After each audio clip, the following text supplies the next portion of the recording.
The LPL, the largest and fastest growing region in the world. With 2 world titles, they are only second to the LCK. And with the 2021 split starting tomorrow, I'll show you what teams you should look out for this year. Where there are good teams, there must unfortunately also be bad teams. That's why for this list I'll be starting at the bottom, getting the weakest teams over and done with. So starting at D tier, we have teams that I do not expect to see making it into playoffs. These teams are ThunderTalk Gaming, Estar, Rogue Warriors, and Oh My God. ThunderTalk Gaming, previously known as Dominus, didn't show us anything to be excited about last year. Only managing to pick up 1 game makes their performance this year seem very questionable. Considering that their roster has barely changed, I wouldn't keep your hopes up for this team. Next up is Estar. This team came out of nowhere last year with a complete rookie roster. They started rising the ranks at the start of last year.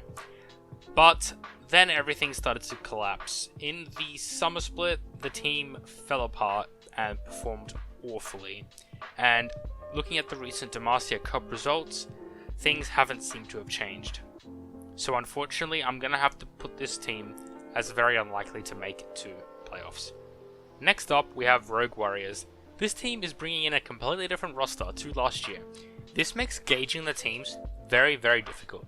Even if the players are incredibly gifted, it doesn't mean that the team will function on a team play level. And in professional play, team play in most cases can actually be considered more important than actual individual player skill.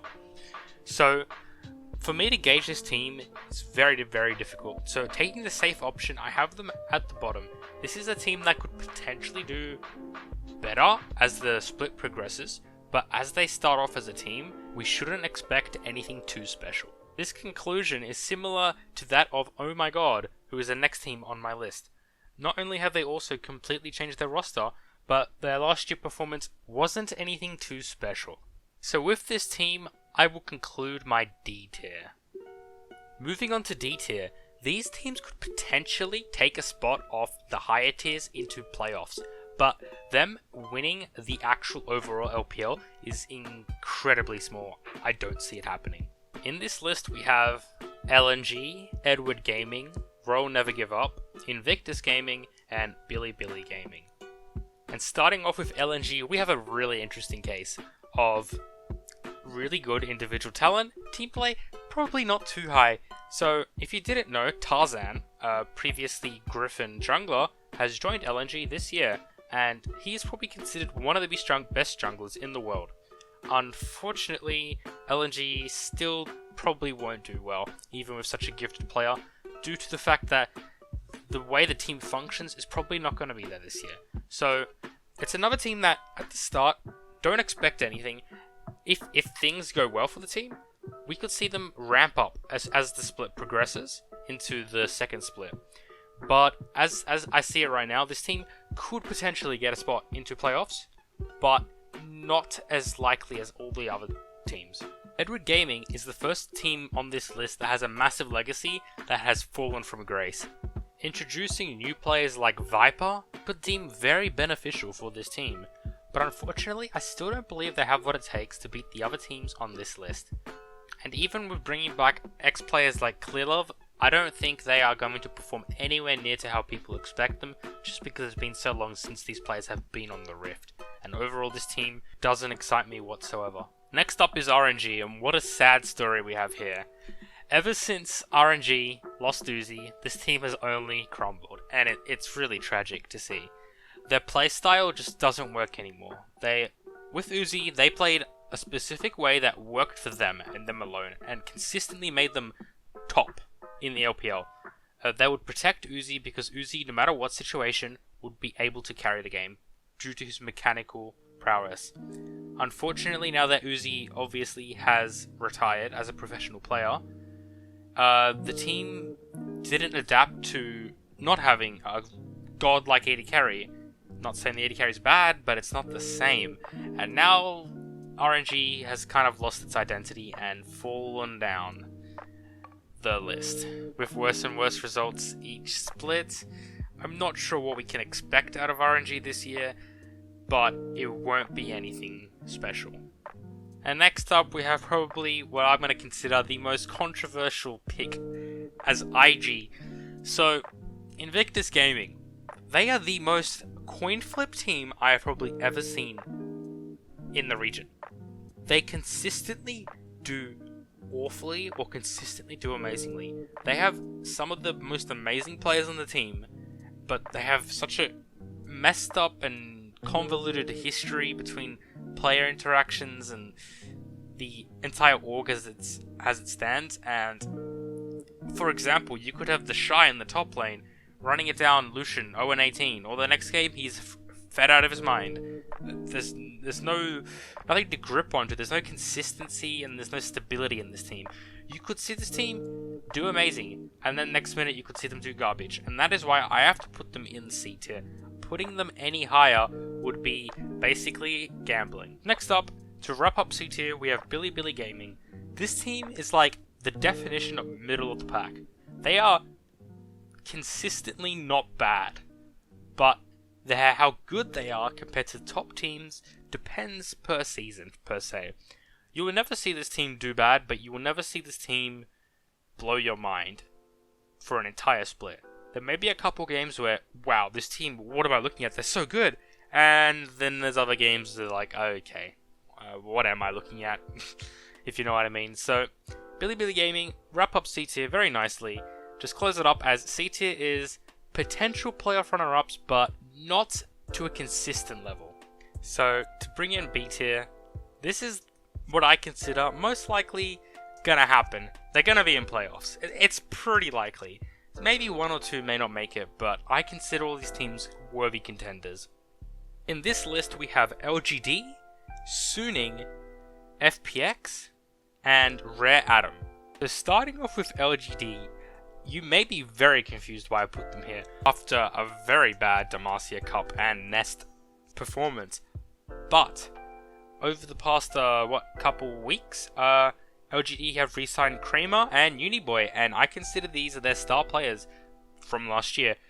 With these two players, I think LGD can go back to how it was playing last year, and I believe the current players in the roster can fill in these spots very nicely of the players that left.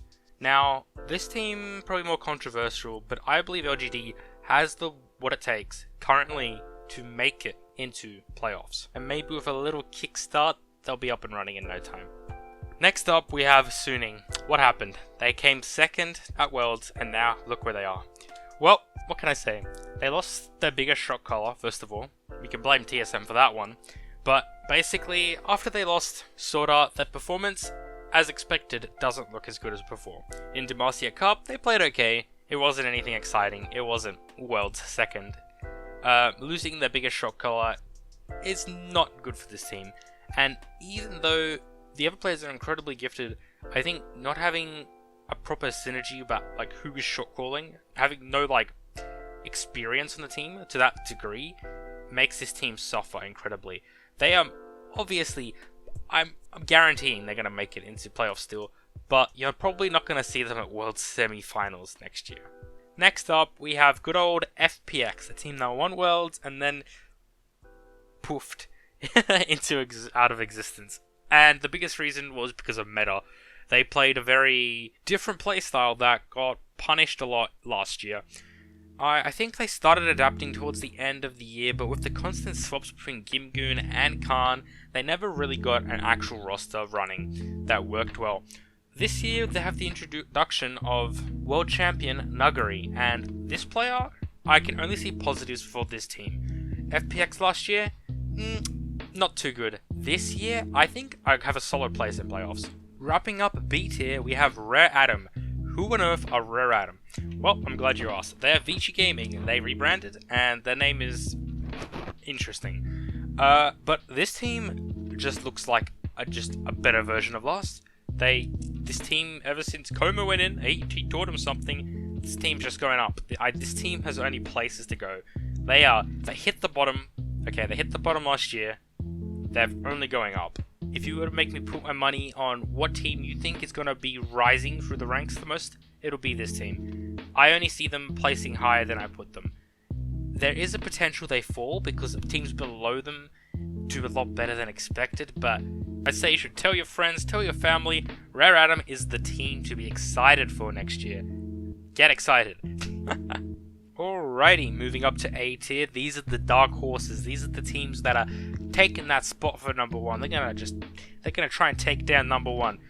And who are they? Well, I'm glad you asked, because we have the V5, Team WE, and JDG.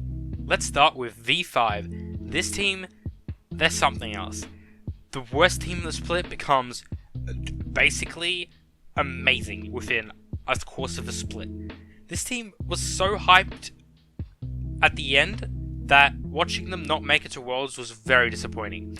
But this team has only got improvements. They've only improved. The players overall as a team are going to function so much better. We have players like PP God, who is probably one of the best supports in the region. So good, in fact, that there's literally a cult on Reddit called the Cult of PP God, or the Church of PP God. So this team is something to watch out for, and they're going to do well.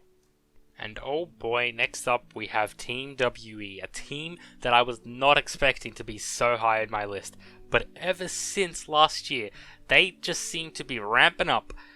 Towards the end of the split, they just started looking so much better. And Demacia Cup came along and they took down JDG. This team, there's something to be excited about. And that's this team. They seem to be showing so much potential. And honestly, we can't look away. There is something about this Team WE this year, and you gotta keep your eyes on them because they're gonna show something special. Alright, we have JDG, the team that keeps missing the mark. I'm telling you, this team is amazing. They have taken down top esports before. They can do it again. They can show that they have the most incredible players in the region, but they keep missing the mark. They keep messing up, and it's so frustrating to watch as a viewer and a fan of JDG. You think, hopefully, that they have finally learned, but they probably haven't. And that is why they cannot be S. They are such a good roster, so good at the game, but they keep missing the mark, and that they can't do that if they want to be the best team in the region. So this team is A for me. They could drop a game to the worst team, and then just beat the best team. And look incredible, and then garbage. But they're not coin flippers. They seem to have bad days and good days. It's really unusual. But if you want to support JDG this year, which I highly recommend, be sure to bring the tissue boxes and the popcorn, you know. They're going to be swapping between them quite a bit. Not as coin flippy as IG, but they're getting there. I'd almost call them IG 2.0. But yeah, we'll see. Alright. Here it is, the best team in the LPL, none other than Top Esports, S tier. What can I say? This team is just a better version of last. Same roster, coming in, they learned everything from last year, they come back this year and they're like, okay, we're not going to make the same mistakes. We learned what went wrong, we know there was issues. Even though the support's a weak link, they know there's issues, and they know that now the meta's shifted away from jungle, that they look incredibly strong. They are basically LPL version of Damwon. But I believe that because the jungle, outside of like Graves and that, has weakened a little bit, and the lanes have become more stronger, I think Top Esports, bringing in like Knight, 369 and that, they are incredible and a scary team. Probably one of the best in the world. Be excited. Top Esports Worlds 2021? Who knows? Anyway, that wraps up my list. Wow, this is a long video, almost 15 minutes, so what can I say? In conclusion, obviously this list is my own thoughts, and LPL is looking very exciting. Every year, this region is just so fun to watch. You're only going to see games like this in this region. High action, highest kills per minute, that's all LPL stuff. So if you want to have a fun time, you want to watch a fun region, watch LPL, it's going to be a great time. And yeah, thanks for watching, and if you haven't already, please consider subscribing to my channel. It keeps you up to date with all my new videos, and it also supports our community and lets us grow together. As well as checking out my Twitter account, because, you know, I want the cloud having a good Twitter account, you know how it is. Anyway, have a great day, my name is Blue Plays, and yeah, have a great day.